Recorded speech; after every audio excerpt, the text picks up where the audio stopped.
Boa noite, queridas e queridos, sejam muito bem-vindos para a nossa primeira live do ano e o esquenta para o nosso evento aberto, gratuito, que acontece a partir da semana que vem, que se chama Sala Aberta, que ainda está com as inscrições abertas. Boa noite, tia Lila, bem-vinda!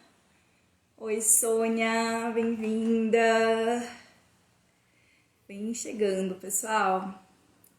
Bom, muita gente nova aqui no meu Instagram, então para quem não me conhece, eu sou a Mariana Paz, sou professora de Hatha Yoga, meditação, yoga terapeuta e também mestre Reiki. Esse ano é um ano muito especial aqui para mim também, porque o meu projeto é chamado Kurmi Yoga. Ele completa 10 anos, né? São 10 anos aí de trajetória como professora de yoga. Mauri, boa noite, bem-vinda.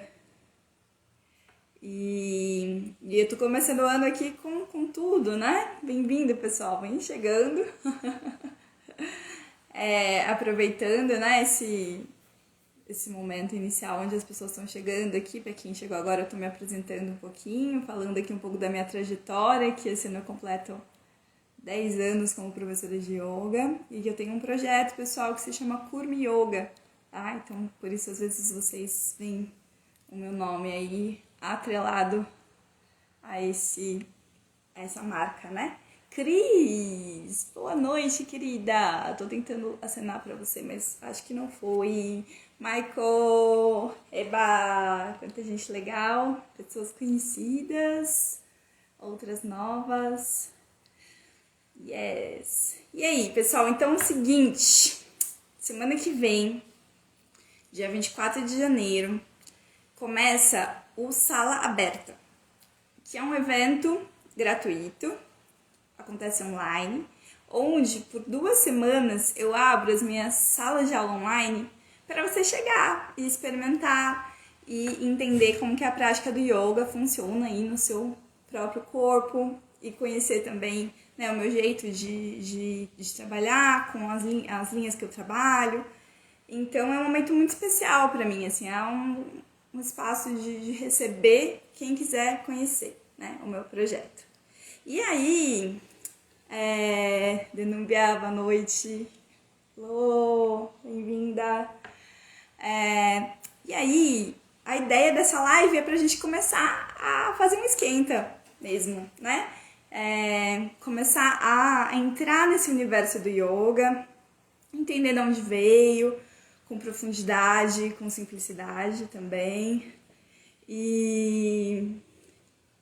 E começar a se interessar pelo assunto, né? Então a gente vai passar aqui por esse momento mais teórico, através das lives, e aí nas próximas 2 semanas a gente vai para a prática, porque não existe yoga sem prática, e yoga sem a base filosófica vira só atividade física, que é super importante também nas nossas vidas, a atividade física.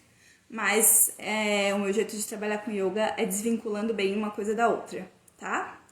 Yoga, em sua essência, é uma prática de busca espiritual. E aí é sobre isso que a gente vai entender um pouquinho hoje.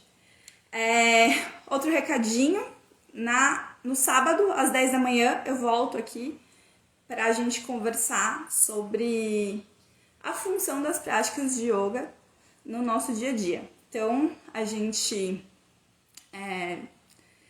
sabe então que o yoga é uma prática milenar, mas por que a gente pratica ele até hoje? Como é que esse sistema filosófico prático pode contribuir de fato aí com as nossas vidas, né? Trazendo mais bem-estar, mais alegria, estar mais em conexão consigo, com seus valores. Então tem muita coisa bacana pra gente conversar nesses 2 dias. Ângela, boa noite, querida, bem-vinda. Pessoal, fiquem à vontade para mandar dúvidas pelo chat, tá bom? Eu vou olhando aqui, se eu engatar uma primeira aqui e começar a falar, em alguns momentos eu pego e volto pelo chat para ver se não ficou nada para trás. Então, vamos lá. eu tô com o meu roteirinho aqui, então de vez em quando eu vou olhar pro lado, pra não esquecer de falar nada, porque tem bastante coisa. também vou tentar não passar do horário, né? No máximo 1 horinha de live aí, pra gente conversar então sobre essas coisas. Vamos lá. Eu vou passar agora um panorama histórico sobre o yoga. Eu vou contar um pouquinho.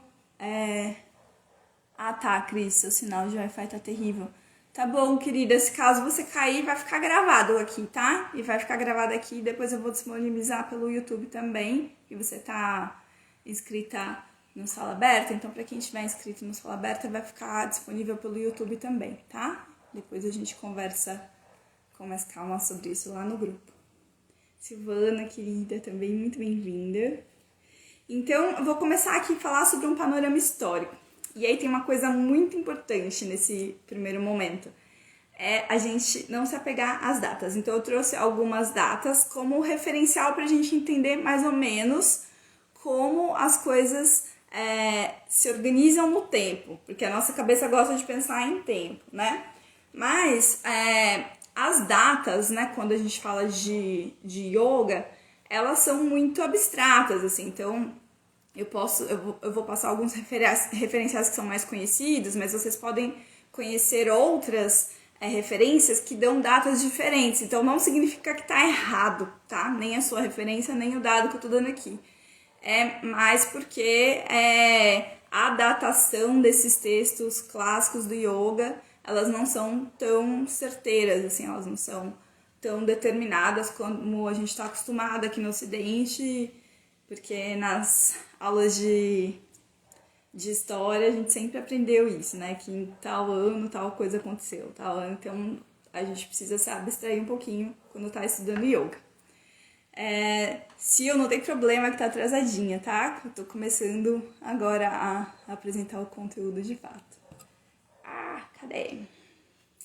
Bom, outra coisa super importante é yoga faz parte de uma cultura diferente da nossa e além de fazer parte de uma cultura diferente da nossa, ela tá, né, a gente tá falando de coisas muito antigas, então a gente tá falando de coisas que não são do nosso tempo especificamente. Então, uma coisa que a gente erra muito quando tá estudando yoga é tratar as coisas com a nossa visão de mundo, né, que a gente tem no momento presente.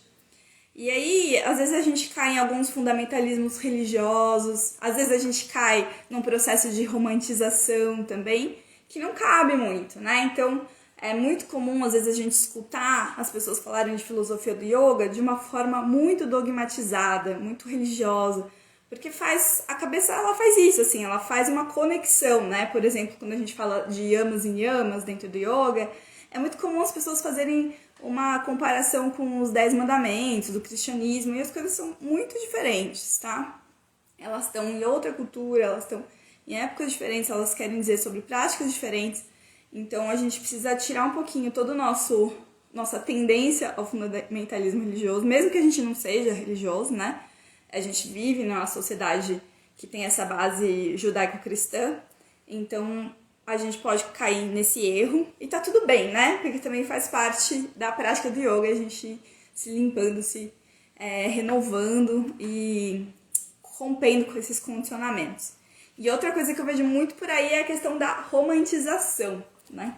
Então, romantiza a Índia, meio... Como é o nome daquela novela lá? Caminho das Índias, né? Pensa né, como se a Índia fosse o melhor lugar do mundo... como se as coisas mais antigas fossem melhores do que as contemporâneas. Então, calma, que também não é por aí. A ideia é a gente dar uma limpada aqui nesse campo de julgamentos e receber a informação sem precisar ficar colocando as coisas dentro de caixinhas, tá? Então, tem esses 2 pontos aí que são muito importantes, né? Então, não se apegar às datas e tomar cuidado aí com os nossos julgamentos. O que é yoga, né? Existe uma é muito comum a gente atribuir, né, a palavra yoga à tradução literal dele aí, né, que é união. Então, geralmente a gente ouve assim, né, o que é yoga? Yoga é a união entre corpo, mente e espírito. Tá errado isso? Não tá errado, mas a gente pode cair num lugar superficial aí, né? Então, vamos pensar no yoga como uma escola de conhecimento, tá? E milenar, assim. Então, pensa que são gerações e gerações de pessoas que passaram as suas vidas, dedicaram suas vidas ao estudo da sua própria mente. E aí, com isso, foram nascendo, né, os textos clássicos e foram nascendo as diversas vertentes do yoga. Outra coisa que gera muita confusão é essa coisa das vertentes, né? Tem pessoal chegando aqui, eu vou mandar uma ceninha pra vocês. Boa noite, Lula e a Lady Jeane. Muito boa noite, bem-vindas. Então, vamos pensar nisso, assim, como uma escola de conhecimento que produziu, com isso, um material muito profundo, né? Muito profundo a partir de suas próprias experiências, né? Sobre a sua mente, sobre o bem viver. E com isso, a gente tem aqui vários tratados, vários textos, várias formas de praticar yoga, várias formas de pensar yoga. E aí, cada escola vai escolhendo uma vertente, um caminho para seguir. Boa noite, Cris, bem-vinda. Boa noite, Daniela. E aí, assim, só para dar uma pincelada sobre isso, né? Desde a minha primeira formação, eu sou aluna lá do professor Marcos Rojo e do professor Zé Antônio Fila. Eu sempre fiquei muito nessa escola, né? Então, outras coisas eu só dei uma olhada, nunca me aprofundei tanto nas práticas contemporâneas. Eu tenho uma afeição maior às práticas clássicas. Então é disso que eu tenho um pouco mais de propriedade para falar, né? Depois eu até vou dar uma pincelada sobre as práticas contemporâneas, mas sem cair muito numa profundidade, para também a gente não cair no risco de criar julgamento e desmerecer coisas que são importantes também. E aí, essa escola, né, que está vinculada também a uma escola na Índia, se preconiza muito a questão da relação entre a tradição e também a ciência contemporânea. Então tem muita coisa já sendo estudada com profundidade para observar tanto no campo filosófico como no campo terapêutico os efeitos e as funções que o yoga tem de fato nessa nossa vida contemporânea, tá? Porque é isso que eu digo, assim, né? Porque assim, quando a gente olha para esse lugar do que o antigo é melhor do que tem agora, a gente pode correr um risco de ficar defendendo coisas que já não são mais importantes para nós, coisas que já foram atualizadas, né? Então tem muita gente que faz alguns textos aí falando que os textos de yoga são machistas, mas é isso, a gente se transportar para essa sociedade indiana, né? A gente tem alto grau de machismo, então assim, é muito perigoso mesmo esse lugar da romantização e também desse ferro e fogo, né? Que vai desmerecendo as coisas. Então, equilíbrio, né? Sattva, que é a ideia que o próprio yoga traz pra gente. Também não tô querendo defender, né? Assim, mas é essa coisa de que as coisas precisam ser atualizadas. Bom,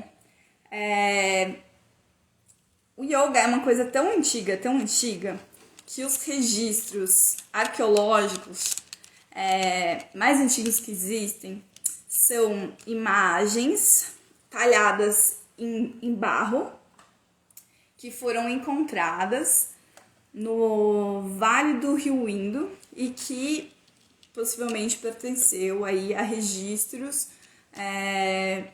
feitos por povos drávidas, né? Chamam-se drávidas.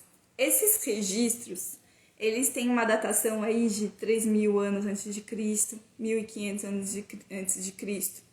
E acredita-se que a prática do yoga ela nasce no berço dessa civilização. Por quê? Porque essas imagens, elas são pessoas, né, meio animalescas e tal, mas em posições que lembram os asanas, as posturas de yoga. Mas a gente não tem nenhum registro escrito dessa época, né? Então, o primeiro tratado escrito sobre yoga foi escrito por um mestre chamado Patanjali.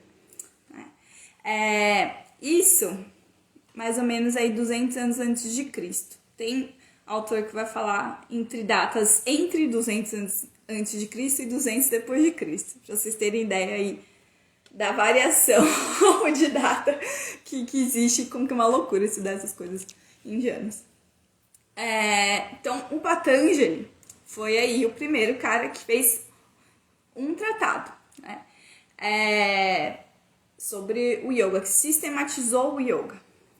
Mas, assim, ele sempre deixa claro também nessa sistematização que ele não criou nada, né? Logo nos primeiros sutras ele fala assim, que ele vai falar de alguma coisa que já existe. E aí esse tratado chama os Yoga Sutras, porque sutra é uma forma muito peculiar de se comunicar na época, que era em forma de versos curtinhos, com uma oralidade característica, que era feito dessa forma para as pessoas conseguirem decorar aquilo, né? Então ainda a gente não tem uma escrita, né? Então a orientação era passada de mestre a discípulo de forma oral. E aí a gente chama isso de parampará. É essa transmissão de mestre para discípulo. Enfim, aí o Yoga Sutras de Patanjali, né? Esse livro, esse tratado maravilhoso, né? Que a gente tem hoje em forma escrita para contar essa história. Ele é composto de 196 sutras. Eu gosto muito, vou deixar aqui a indicação desse livro aqui, que chama A Ciência do Yoga, do Time. Né? Então, o que acontece? Hoje em dia a gente tem muitos livros que tem lá os sutras, a tradução e os comentários. Eu uso esse aqui como fonte de estudo, eu adotei esse. Eu tive acesso também da professora Glória Arieira, que é super legal.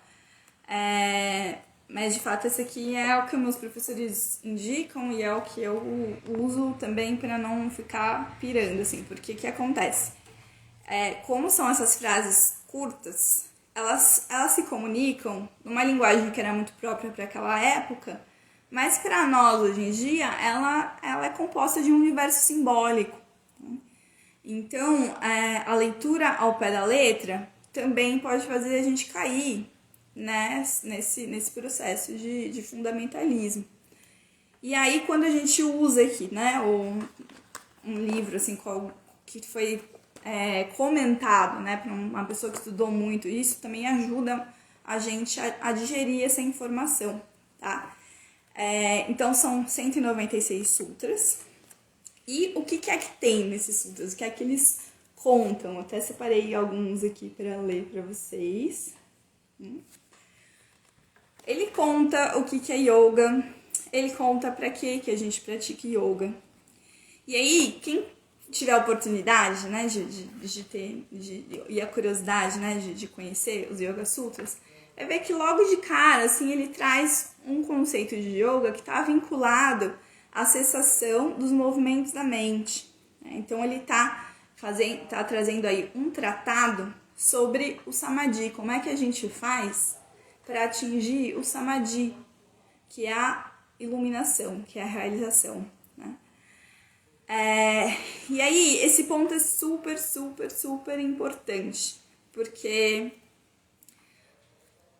quando a gente vai para uma academia praticar yoga, a gente tem às vezes esse acesso, não é uma crítica ao yoga de academia, assim, mas como a gente recebe a informação, né? Às vezes a gente chega à informação, isso aqui é uma prática, que ela é física e ela também é espiritual, mas esse espiritual ele acaba se perdendo. Você repete que é uma prática espiritual, mas no fundo você está sentindo um gostosinho, um bem-estar. mas não que isso esteja produzindo autotransformação. Na live de sábado, eu vou fazer essa distinção do yoga como terapêutico e o yoga sadhana. E nenhuma coisa é melhor que a outra. Assim, elas são duas visões e as coisas estão muito conectadas hoje em dia aqui no Ocidente. E é muito bom a gente ter clareza sobre isso pra gente até entender o que a gente quer procurar quando a gente for procurar uma prática, tá? Então, às vezes a gente vê no Instagram as pessoas fazendo yoga em posturas mirabolantes, de ponta cabeça, se contorcendo. E aí a gente vai criando essa imagem mental de yoga como isso, assim, né? E, sobretudo, né, então, essa prática, essa escola de saber, ela surge como um caminho pra gente, enquanto ser humano, seguir nas nossas vidas e se livrar das nossas movimentações cerebrais, né, para deixar a mente estável e atingir a autorrealização, que é a chamada iluminação, que a gente conhece muito bem a iluminação pela história do Buda, né? O Buda é o mestre iluminado, que é essa fusão completa à nossa própria essência, né? Então, é o tirar os véus da ilusão, né? Que no yoga isso se chama de véus de Maya, da ilusão, e mergulhar em direção a essa nossa essência espiritual. Então, logo de cara, o Yoga Sutra ele traz isso.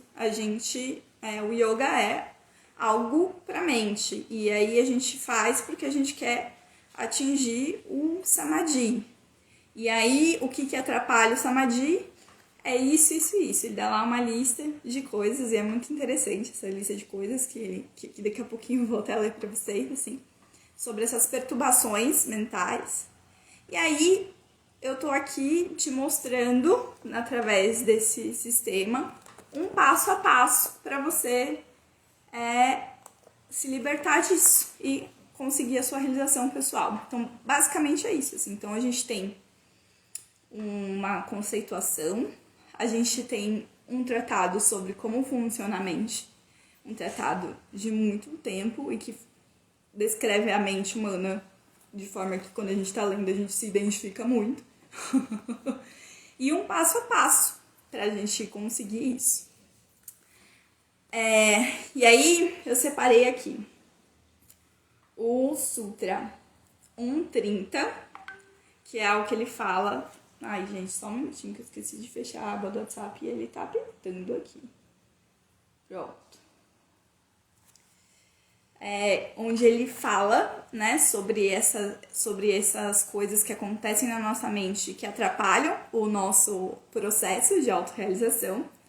E aí, num texto de 200 anos antes de Cristo, mais de 2000 anos, ele diz que o que atrapalha é a doença, a languidez, a dúvida, a negligência, a preguiça, a mundanalidade, ilusão, não conquista de um estágio, ou a gente pode até ler isso como frustração, instabilidade. Então, esses 9 causam a distração da mente e são os obstáculos. É isso que ele diz no Sutra 130. E no Sutra 131, ele diz: dor mental, desespero, nervosismo e respiração difícil são sintomas de uma condição mental dominada por distrações. Vou dar um oizinho para quem tá chegando aqui. Vanessa, Carlos, Laura, Lene. Então, tô apresentando aqui para quem tá chegando agora. Aí eu aproveito para dar uma retomada aqui que eu tô falando bastante. Essa ideia do que o Yoga Sutra de Patanjali apresenta sobre o yoga, né? Então, como um tratado aí pra gente realizar a iluminação. E aí, eu li esses 2 sutras porque tem uma fala. Uma vez eu fiz um curso com a professora Lia Diskin e ela trouxe uma coisa muito interessante, que é quando a gente lê um texto tão antigo e ele tá dizendo que as distrações da mente e os sofrimentos que essas distrações causam são essas coisas e elas são tão certeiras, o que a gente pensa? Que a mente, né, essa mente insana que a gente tem, ela não é uma característica exclusiva do nosso tempo, né? Mas é uma característica de ser humano, né? De qualquer tempo desse planeta. Então, em todos os tempos desse planeta, os seres humanos tiveram que lidar com suas mentes, né? E o que acontece é que a gente, conforme a gente vai se estruturando como sociedade, as perturbações, elas tendem a nos levar mais em direção a essas distrações e dores do que em direção à realização. E isso também vai ser assunto da live de sábado. E aí, enfim, depois de escrever essas coisas com muito mais detalhe, com muita densidade, né? Não é uma leitura que eu vou fazer no final de semana, é uma leitura que você faz na vida. E você lê e volta e refaz, e é tipo aquele livro que não é... de fato, não é o livro de final de semana, né? É o estudo de uma vida aqui. Aí ele vai apresentar o Ashtanga Yoga, que é o Yoga em 8 passos. Não é o Ashtanga Vinyasa, que é aquele yoga, aquela prática vigorosa, de muito vigor físico. Isso é uma prática contemporânea, daqui a pouquinho eu vou falar um pouquinho sobre ela. Mas aí ele apresenta, então, essa técnica chamada yoga. E essa técnica chamada yoga, ela acontece em 8 passos. E aí, a gente pode, aqui com os nossos estudos, dividir esses 8 passos em 3 níveis, né? Que é um nível ético. Deixa eu só ver que a mão manda aqui. Essa reflexão é muito interessante, pensando que no passado todo mundo era mais evoluído. Exatamente!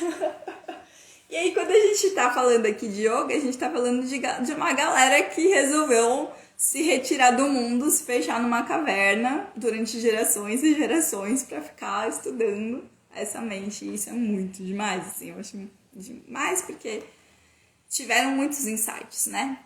E produziram materiais muito antigos e muito atuais, né? Que servem muito pra gente aqui como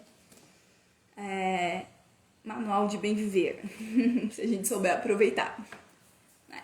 E aí, voltando aqui para esses 8 passos, a gente tem o nível ético, que é composto pelos yamas e niyamas.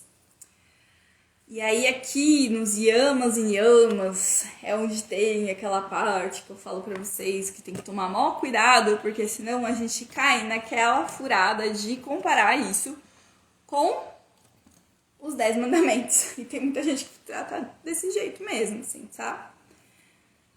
Os yamas, então, eles são as condutas individuais. E os niyamas são as condutas coletivas. E aí, o que a gente tem, né? Imagina que o primeiro yama, né, que é a primeira conduta coletiva que um tratado sobre o yoga traz é a ahimsa. Eu acho isso muito lindo e muito profundo.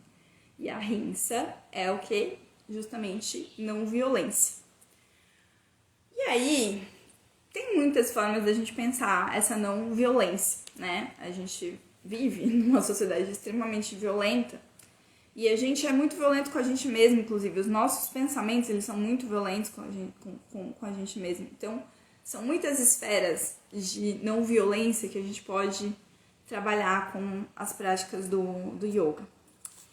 O segundo, a segunda conduta coletiva é o satya. Satya quer dizer verdade, né? Também é outra coisa que tem a ver com uma conduta que tem muitas camadas nessa verdade, né? É o ser verdadeiro consigo, ser verdadeiro com os outros, falar sobre o que é essa verdade, né? Talvez seja mais esse lugar de encontrar a minha verdade para eu conseguir também expressar a minha verdade, né? Então, tem muitas camadas também de verdade, assim, de não falsidade, né? De compromisso, que dá para entender o Satya também como um compromisso com um ser. E aí a gente tem o Asteya, que é o que a gente pode traduzir como não roubar, né? Que é o não se apropriar de algo que não é seu. E aí a gente tem o Brahmacharya, que também dá para traduzir de muitas formas. A mais comum é traduzir como celibato. E aí a gente pode, de fato, entender como celibato, porque a gente está falando desse texto que é dessa época, com as pessoas nessa característica. Mas a gente pode também entender como moderação de desejo, moderação no sentido de romper com os vícios, né? E aí depois o Tantra vai aprofundar um pouco mais nisso. Espero conseguir chegar lá. Bom, tem meia hora ainda para falar. E aí o último aqui, né, que é o Aparigara, que tem a ver com o desapego, tem a ver com não criar necessidade demais para si. Desapego também é uma coisa muito profunda para se conversar. Dá para fazer uma live só para falar sobre desapego, porque às vezes a gente confunde desapego com indiferença. É muito comum a gente ver as pessoas falarem, eu sou muito desapegado. Não é desapegado, tá criando uma condição de indiferença com o outro, indiferença com as coisas, indiferença, né? Então, o desapego, ele tá num lugar de entendimento que nada nessa vida me pertence, nem meu corpo me pertence, porque, enfim, né, como aquela fala de volta, a única certeza que a gente tem na vida é que a gente vai morrer, assim, então, nem meu corpo me pertence, assim, então é nesse lugar, assim, de entender a transitoriedade das coisas, né? De deixar as coisas irem embora quando elas precisam ir, de não ficar gerando ressentimento para si. Muito profundo esses conceitos, entende? É muito raso a gente transformar isso num conjunto de regras, né? Porque a gente está falando aqui de um conjunto ético de coisas, assim, que nos permite olhar para nós mesmos e para como a gente se organiza em sociedade, né? Onde é que estão esses valores na sociedade, no lugar, nas coisas que a gente constrói na vida. Então, é isso, assim, eu quero ficar costurando o tempo todo, assim, para vocês perceberem, por mais que seja aqui uma fala curtinha, né, no máximo 1 hora, para apresentar uma filosofia profunda e complexa, a ideia é entender isso, que uma oportunidade. Quando a gente está falando de yoga, a gente está falando de oportunidade, assim, de mergulhar num lugar e falar assim, vou botar o meu pé aqui e vou aprender com isso aqui a viver melhor e criar um mundo melhor, né? Porque a coisa, ela não anda, ela trabalha com o individual, mas ela não vê só o indivíduo de forma egóica, né? Ela tem uma ideia coletiva por trás de tudo isso, assim. E aí, vamos indo.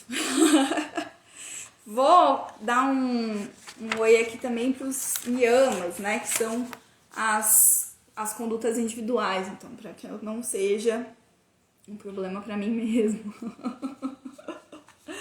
Eu tô copiando aqui porque os nomes em sânscrito é assim, Eu sou bióloga, né? De formação, não sou mais... Não trabalho mais com isso, assim. Mas eu sou bióloga de formação e sou professora de yoga de profissão hoje em dia. E tudo é cheio de nome. E, cara, eu tenho uma dificuldade de lembrar os nomes todos, assim. Sil, você é professora de yoga também, você também tem essa dificuldade de lembrar de cabeça, assim, né? Enfim, tem coisas que entram mais por osmose, mas tem outras que, tipo, não sei, parece que é justamente porque eu escolhi professores que têm nomes difíceis, né, termos difíceis, né, e o yoga tem envolvendo o sânscrito, parece que o cabeça fala, não vou lembrar, lembra o conceito, né, mas assim, o nome em si, enfim, um desabafo no meio da live. Deixa eu ver o que a Silvia colocou aqui. Sim, olhar de forma natural e respeito a si próprio e ao outro. E em relação ao desapego, eu acho que ela ainda vai colocar alguma coisa. Mas enfim, vamos andando.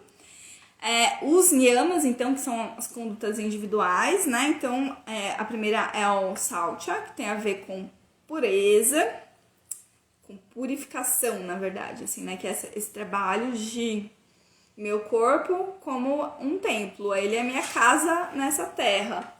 Então, eu tenho aqui como compromisso cuidar, né, purificar esse corpo, cuidar desse corpo.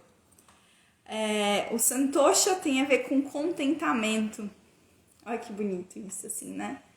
A gratidão, o contentamento pela vida que a gente tem. O tapas significa o esforço, né? E aí aqui também tem uma armadilha capitalista. Esforço sobre si, empenho, vontade. A gente tá falando de vontade, né? A gente não tá falando sobre autoexigência, sobre tudo depende só de você, né? Esquecendo que a gente vive em sociedade e a sociedade tem regras que tornam, né, as coisas difíceis. Então, assim, é a vontade, é a força de vontade de ir em direção a mim mesma, de ir em direção à minha natureza, né? Aquela coisa de agora eu vou cuidar de mim, sabe? Estou no meu poder, então agora eu cuido de mim. Savadhyaya, autoestudo, estudar a si mesmo, é um compromisso que eu firmo quando eu estou praticando yoga, de estudar profundamente a mim mesmo.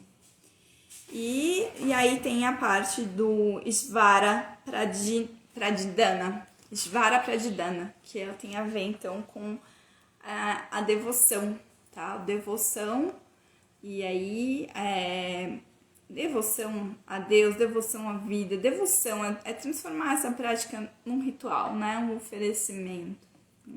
Então, tem a ver aí então com esse pontuar que isso pertence a uma cartografia espiritual, né? Então tem quando a gente está falando de coisas espirituais, a gente também, né, por mais que a gente queira colocar um olhar científico, a gente não nega o olhar místico, o olhar sobre energias, né? Então, agora a gente vai até entrar um pouquinho na parte do Hatha Yoga e entender um pouco mais essa coisa sobre as energias, tá? Bom, aqui eu só falei da primeira parte, né? Então, do nível voltando, né? Um pouquinho. A gente tá falando do Ashtanga Yoga, o yoga de 8 passos que o Patanjali escreveu lá no seu tratado.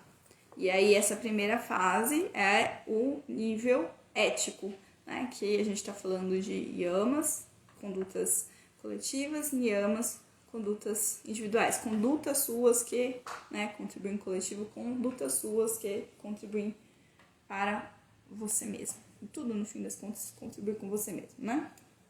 São 5 de cada, foi isso que a gente acabou de falar. E aí, o segundo nível aí que a gente, né, os próximos passos aí no Yoga Sutra, então, vem os asanas, posturas, pranayamas, controle respiratório, pratyahara, abstenção de sentidos.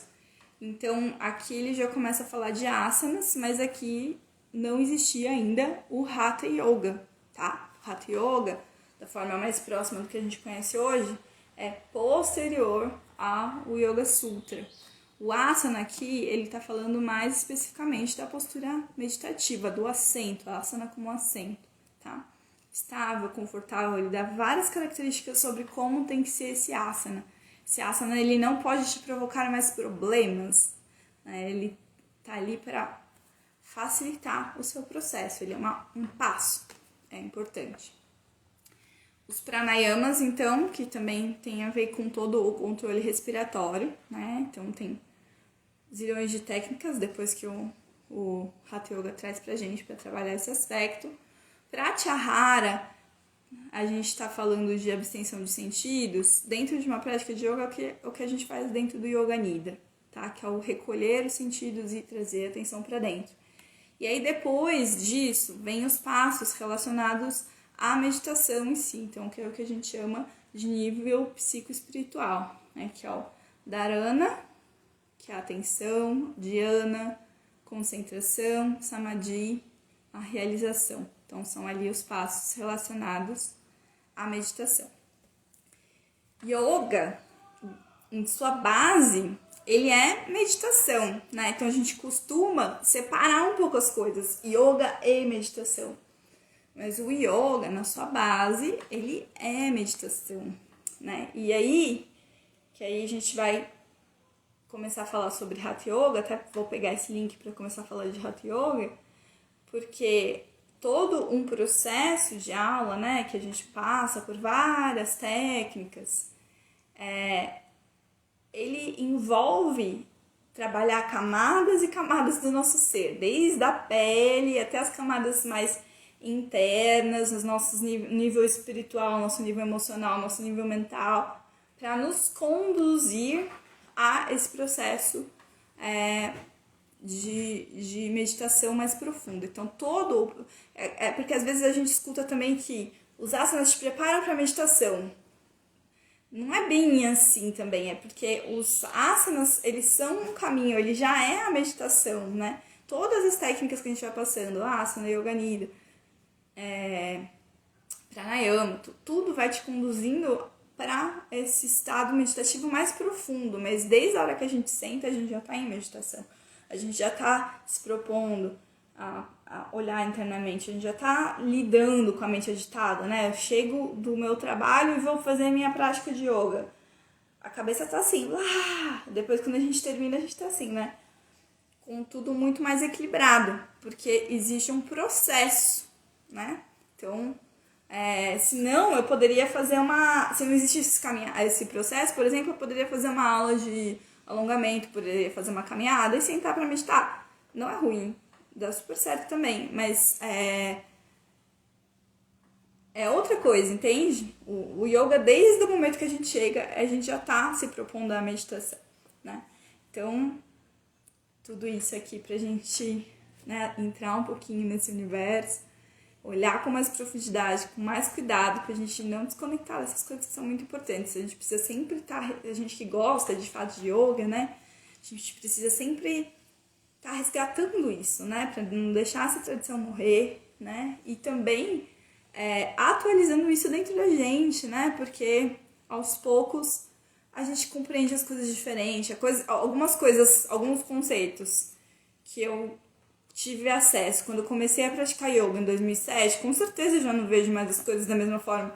E aí tem sempre um processo bem interessante, assim, né? Cada curso que você faz, cada momento, retiro que você faz, cada prática que você faz, você pensa assim, agora eu acho que eu entendi aquilo. E aí, tipo, aquilo vai atualizando, tem que estar atualizando o tempo todo dentro de você, né? E é isso, assim, né? É um processo lento, contínuo, e a gente vive na sociedade do imediatismo, né? Então, às vezes a gente quer ler e entender uma coisa, assim, só que é para além da mente, né? É uma coisa de integrar mesmo isso no corpo, integrar na nossa existência. Então não é superficial. Cuidado com a positividade tóxica, pelo amor de Deus. Isso eu falo mal mesmo, porque, gente, enfia as pessoas cada coisa, né? Isso, Ângela, cada dia é uma descoberta. Exatamente. Cada dia, cada prática. E aí tem a coisa do yoga fora do tapetinho também, né? Porque é o tratado que começa apresentando o yoga com a conduta ética.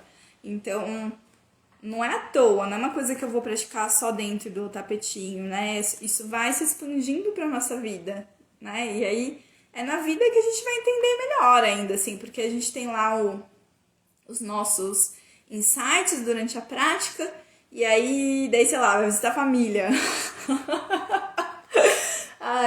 Vai visitar a família, vai pegar o trânsito, como é que isso se aplica? Às vezes não aplica, né? Às vezes você olha e fala, nossa, intenso, assim, eu até compreendo, mas eu não consigo agir ainda dessa forma, né? Então também tem uma coisa do yoga, uma coisa de paciência, né? É construção, é paciência todo dia. Então, qual a relação entre a parte meditativa e o esforço físico para realizar as posições? É a pergunta da Mônica. Eu vou entrar um pouquinho na parte de Hatha Yoga, a gente vai falar um pouquinho sobre isso. Mas só para dar uma pincelada,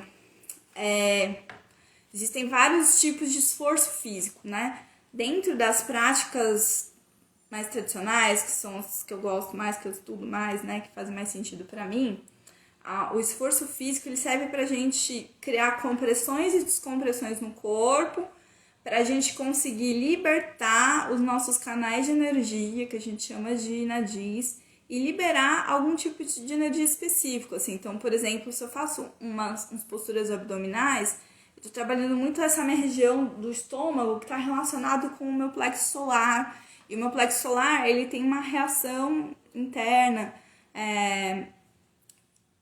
psíquica, energética, que tem a ver ali com a forma como eu lido com meus talentos, com minhas ações, né, com o meu sol. É o meu poder pessoal, né? Então, assim, a gente vai sempre conduzindo as práticas, tentando libertar, né, essas redes de nadis para produzir esses efeitos no corpo sutil. Já vou explicar isso com mais detalhe. Mas para produzir um efeito psíquico mesmo no processo, né? E nas práticas contemporâneas, por exemplo, a Ashtanga Vinyasa, os Vinyasas especificamente, que são muito fortes fisicamente, tem um pouco do conceito que a gente até acha às vezes na dança, em algumas outras práticas espirituais também, que usam o esgotamento físico para você conseguir de fato acessar uma mente mais limpa, né? Mais tranquila. Tem um pouco a ver com isso, assim, uma pincelada e também, assim, sem conseguir te falar com profundidade, porque também não é minha área, né? Mas tem essa coisa do esgotamento físico que promove uma sensação mental, então sempre vai ter essa relação com a mente, independente da prática.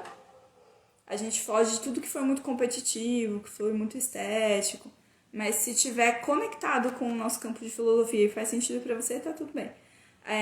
E que não estiver te machucando também, pelo amor de Deus. Então tem isso, assim, né? Diferentes linhas trabalham com esforço físico de formas diferentes. Aqui dentro do Hatha Yoga a gente trabalha dessa forma. E aí eu vou entrar um pouquinho mais nisso pra gente se aprofundar. Bom, tem 10 minutos pra falar sobre Hatha Yoga, mas vai dar certo.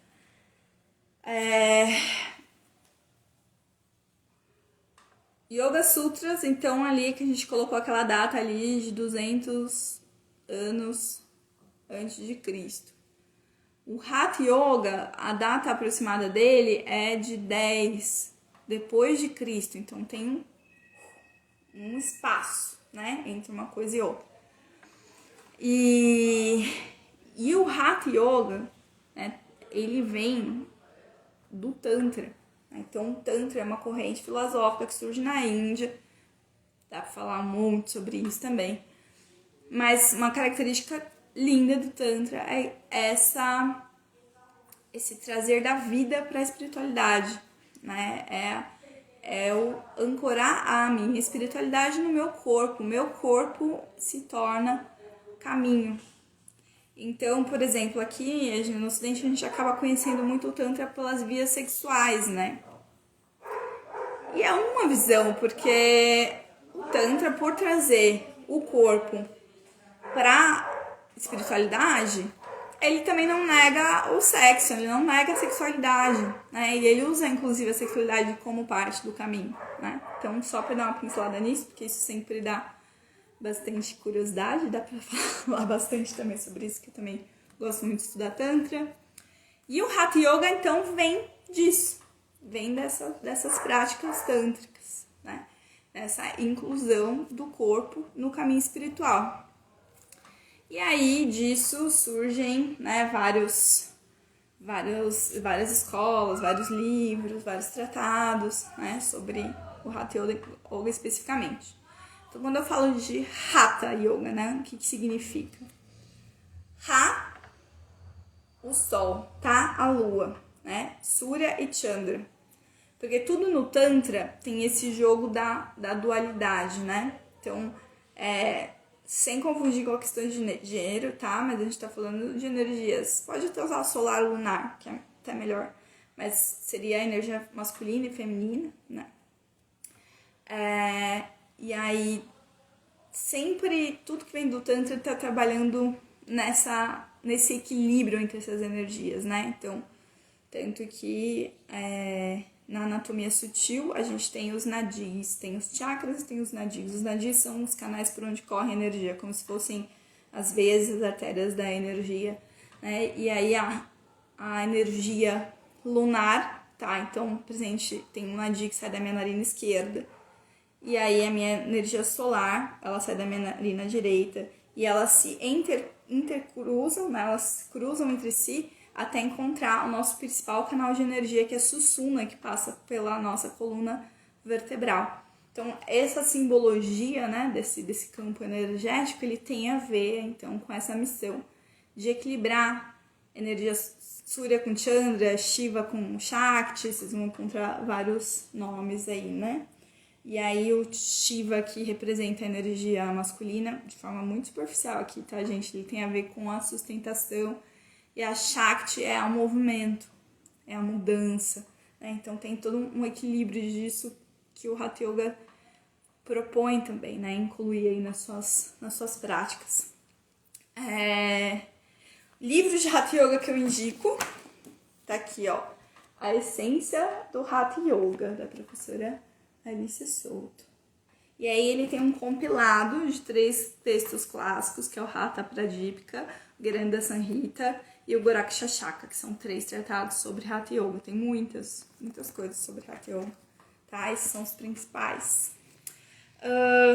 E aí, uma coisa importante, né? Que embora tenha aí um processo de atualização, né?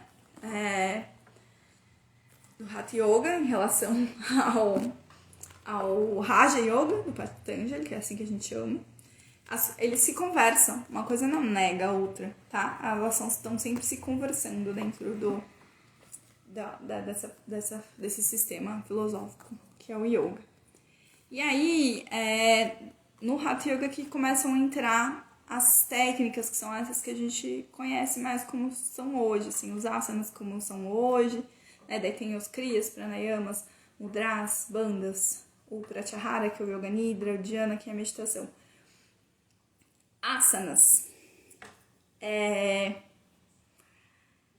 muito importante falar sobre asana, assim, porque é isso, assim, ele não tem só uma função física, né? Então, a gente, infelizmente, né, existe muitos lugares que vão usar o discurso da espiritualidade, da filosofia, mas não estão praticando isso de fato. Estão estimulando competição, sala de aula, estão estimulando coisas que não fazem tão bem pro corpo, alimentações que não fazem bem pro corpo, sauna, tipo falar baixinho, sauna, né, essas coisas que não fazem tão bem pro corpo. Então, existe uma linha tênue, né, tem coisas que eles ficam muito discrepantes, né, da filosofia, porque usa o discurso, mas na prática não tá rolando. Inclusive, muitos abusadores, né, assim, usam da prática, da filosofia para convencer as pessoas na sua vulnerabilidade, fazer coisas que elas não querem, né? Tanto no abuso sexual quanto no abuso moral também. Acontece demais, assim. Então, essas coisas tem que tomar muito cuidado, tem que estar super atento, né? E aí, o asana, ele é muito a porta de entrada por essas furadas, assim, porque ele também tem uma coisa de um vislumbre, que ele tá relacionado com um padrão estético da época, tá relacionado com uma autoestima baixa de uma pessoa querendo se projetar naquilo que ela gostaria de ser e se afastando dela, né? Então isso não é yoga. Então o asana, ele pode, hoje, né, nas redes sociais e tal, ele acaba iludindo um pouco, né? E aí é muito importante falar sobre asana, porque desde o primeiro texto aqui se fala que o asana, ele precisa ser estável e confortável. Então você não pode fazer nada que te machuque. Algo que te desafia é diferente de algo que te machuque, né? Quando a gente propõe um asana mais desafiador, a gente também tá precisando, a gente vai lidar com muitas questões internas, né? Virar de ponta cabeça, por exemplo, fazer uma invertida sobre a cabeça, ela muitas instâncias de coisas que você precisa superar ali, tanto do físico, de encontrar abdômen, encontrar encaixe certo, superar um medo, muita coisa, assim. Então, uma coisa que te desafia é diferente de uma coisa que te machuca. Uma coisa que tá te machucando, ela tá indo contra ao que o yoga tá te falando, assim, né? E o asana, ele é uma estratégia para te levar para um estado interno profundo, um contato profundo consigo mesmo, tá? Então, coisas que te tirem muito, né, desse lugar, né? Então, coisas muito aceleradas, elas podem estar mexendo com outra coisa que não esse lugar de clareza que a gente precisa ter como estratégia, né? E aí é esse caminho, né? É uma estratégia que vai do físico pro psíquico, pro mental.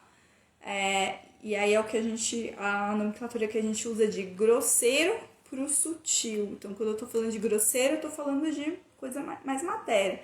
Quando eu tô falando de sutil, eu tô falando de anatomia sutil. E aí entra a ideia dos chakras, a ideia dos nadis, a ideia do prana, né? Que é a energia vital, essa que a gente respira, obtém principalmente pela respiração e move aí esse monte de energia dentro do corpo para a gente conseguir esse estado de equilíbrio e romper aí com essa questão da dualidade.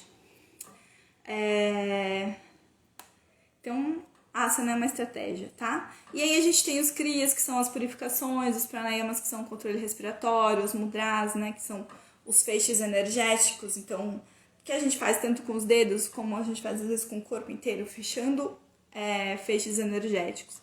Os bandhas, que também têm essa ação direta sobre o energético, né? Tem os massageamentos, né? Óbvio que tem um efeito no físico, mas ele quer refinar essa circulação desse prana no corpo. O Yoga Nidra é maravilhoso, que é a prática de meditação que a gente vai treinar essa abstenção dos sentidos, e as práticas aí meditativas, né, que tem a ver lá com aqueles passos da meditação que eu comentei, que tem conexão com o Yoga Sutra. Gente, passei rápido sobre essas últimas técnicas aqui, porque eu só queria mesmo trazer aqui essas coisas que a gente conhece como estratégia, né, para trabalhar esse campo biopsíquico vital, né, e entender a potência da coisa que a gente está falando quando a gente está trabalhando de yoga e fugir de qualquer superficialidade, de qualquer furada. Eu espero que tenha sido bom para vocês. Para mim foi ótimo. Tô super feliz, eu tava até um pouco ansiosa, nervosa, assim, antes da live, assim, porque, tipo, acho que eu nunca falei em live, assim, né, sobre filosofia, dou mais umas pinceladas em aula. Então, espero que vocês tenham gostado. No sábado a gente aprofunda, né, um pouquinho mais essa conversa. E queria saber se vocês têm dúvidas, se tem mais alguma coisa, se queria contribuir com alguma coisa, tem pessoas que estão aqui, a Flávia, a Silvana, que são professoras de yoga também, pode contribuir. Ai, que bom, Angela. Muita coisa para aprender mesmo. E assim, eu só mostrei 2 livrinhos para vocês aqui, ó. Tem muita coisa. É tipo... Ai, que bom que foi esclarecedor, que bom que vocês gostaram. Porque é muita coisa mesmo, assim, isso, é algo pra vida, assim, é uma lindeza, sou suspeita pra falar. Ai, que bom, amor. Que bom que eu consigo ser didática. Também estudo bastante pra ser professora. Ai, Flá, depois você assiste o replay. Que bom ver você aqui. A gente quer te ver, inclusive. Eu e o Michael, a gente falou isso, só que a gente não te mandou mensagem pra combinar. Tilila, que bom. Mando palminhas. Vários corações subindo. Que legal. Adorei, gente. Então, por hoje é isso. No sábado, a gente se vê às 10 horas pra falar a relação de tudo isso com a nossa vida de hoje. Aí não dá pra fugir dos assuntos polêmicos. E, que mais? Sala aberta ainda tem vagas, tá? A gente tem ainda umas vaguinhas, algumas poucas, acho que 15 vagas. Foi um sucesso essas inscrições, estão super felizes. Mas ainda dá tempo de se inscrever. Corre lá no link da bio. Tem lá inscrições para sala aberta. Clica, você faz a inscrição rapidinho, não demora nem um minuto.